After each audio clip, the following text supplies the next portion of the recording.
So, hey everybody. It has been a minute, I guess about 2 months. Not even sure I'm going to upload this video. I have made numerous videos and I just never feel like uploading them. But I have got a lot of emails, not a lot, um, just some emails asking me where I am, if I'm okay, if I'm going to come back. And I always said I wasn't going to come back until I was, absolutely healthy or there was something to say that's not the same content, but unfortunately it's still the same content. So comments are disabled because I'm not up to answering any more than I'm going to say right now. And I'm still sick. Off and on, different things have come up. Um, right now, I don't like to use the word suffering, but I'm very, very uncomfortable in my stomach area. That sort of came up about 5 weeks ago. Can't believe that. It was like, I'll never forget, it was like February 20th. And then a couple weeks before, I wasn't just feeling very well. It was very hard to sleep and it was very uncomfortable. And I don't even know where to start because that day I had a CAT scan on my head. That's a story in itself. Just to give me peace of mind that where are these headaches coming from, and it's fine. But I stopped off and I got some tamales for myself and my neighbor for dinner. And honest to God, I really thought I had food poisoning that night. I was just miserable. Like, I don't think it was the most wise decision to eat a tamale. I mean, it was just a chicken, like two chicken tamales. It wasn't even like, you know, they were dipped in grease or anything. They were, they're steamed.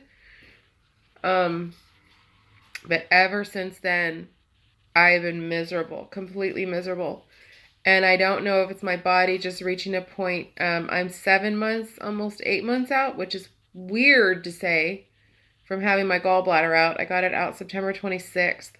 So it just seems like yesterday. It's so strange how fast time goes by.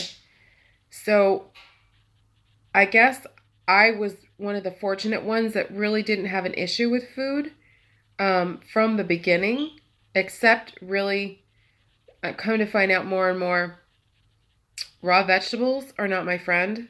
Lettuce is not my friend. It wasn't in the beginning. And I mean, if I had a Subway sandwich or if I had a salad, we were started going in the cold months. So I sort of dropped off the whole salad routine.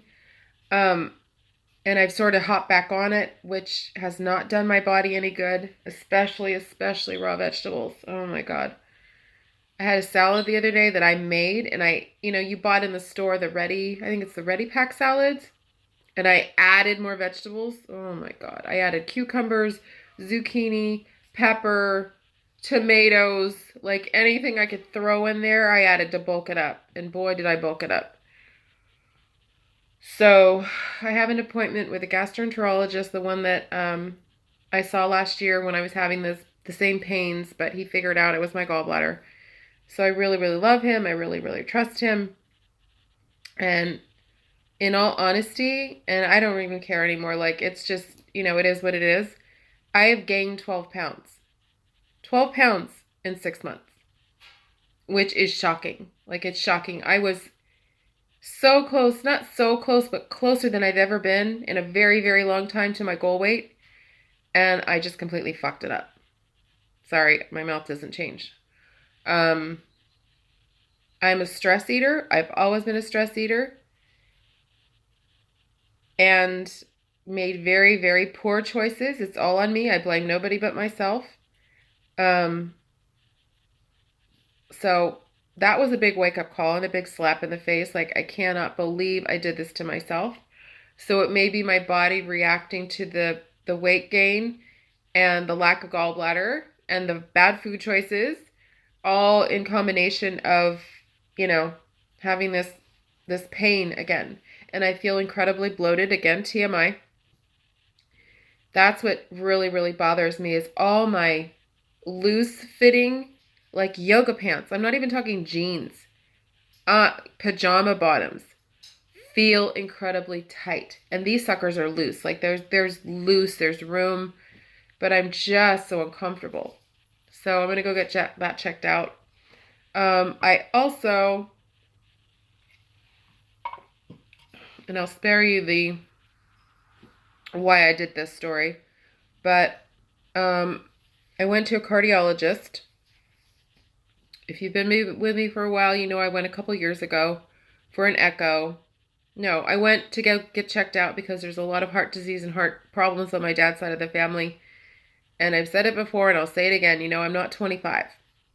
And even, you're not 30. But it doesn't even matter in the times we live in. Anybody, any age can have any problem, heart-related, and not know it. Hello, Bob Harper, perfect example. That's what really, really pushed me over the edge. Like almost a couple years ago is when he had a heart attack. And I'm like, my God, the picture perfect man of fitness has a problem. And that's hereditary on his mom's side. So I went to go see him a couple weeks ago, and come to find out my HDL cholesterol, which is a bad cholesterol, is only 120. It was 130. So the medical guidelines, or whatever the initials are, like I want to say the FDA or something, worries if you're 180. That's 180 if you don't have a pre-existing hereditary condition, if you don't have high blood pressure, if you are not, in your 50s, blah, blah, blah. So my cardiologist was like, wow, 120. And I'm like, yeah. I've been asking all along at my primary care office, why are they red flagging this in my labs? Why am I being told this isn't good? No, you're fine. You're fine. So he's like, no, I want it down to 100 or less. Okay. Because that's, with your history you're telling me of those three things, you should well be below 100. So, thanks. Not wasted, but I didn't take this seriously. I did religiously ask and ask and ask, why is it saying this is high? Why is it saying it's out of range? And again, I'm just being told, no, you're fine. So do your own research, people. Do your own research. Ask questions to other doctors. So anyway, that was an hour and a half visit of nonsense, of just questions and answers and exam and all that stuff. So just last week, I wore a 24-hour heart monitor. I still have to get a new echocardiogram just to update and see where we are. And then I have to do a stress test, which strangely enough is all covered by insurance, which it wasn't 2 years ago. And they were wanting me to, to go to different facilities and hospitals, and no, you can, and it's going to be $1,500 and all this stuff. So this cardiologist actually has everything in the office. Thank God. I'm not wild about him. I loved my other one so much more, but so I have to get that done in a couple weeks. I've had to push that back because I'm really worried about walking on that treadmill. My back is completely screwed up. I think I had told you guys, I pretty much can guarantee I told you guys I need surgery, that nothing is going to help. No pill, no therapy, no nothing. So after walking a long time, it just, it breaks down. It just feels like there's a knife back there. So, in all honesty, that's what I'm worried about, is being able to complete the test without my back just flipping out. But I can't walk for very long because of my stomach right now, so I need to figure out what's wrong with that. I have made numerous dietary changes. I have cut out dairy as best I can. Switching over. I don't drink milk, and I've said this before, I hate milk. But I went out and got some walnut milk. It's really good, actually. I had some cereal the other day. I've switched over to almond milk for my creamer. There's creamer, who knew? Almond milk. And I've really watched my cheese intake. I'm not having yogurt anymore. It sucks. It really, really sucks. Like, there's nothing in this house. And I guess that's a good thing. There's nothing for me to go grab and eat. There's no granola bar. There's no chocolate bar. There's no nothing. There's sugar-free Jello. There is sugar-free pudding. Hello, that is milk. I understand that. But it's it's nothing. Like, I don't eat after 7. Um, I am back to walking a little bit. But like I said, I mean, I went the other day and I didn't even go far. Like, it was a 20-minute walk by myself. And I came home and my back was just breaking. Like, I was fine, but my back was just, I couldn't wait to sit down. So that's what I'm concerned about. Um,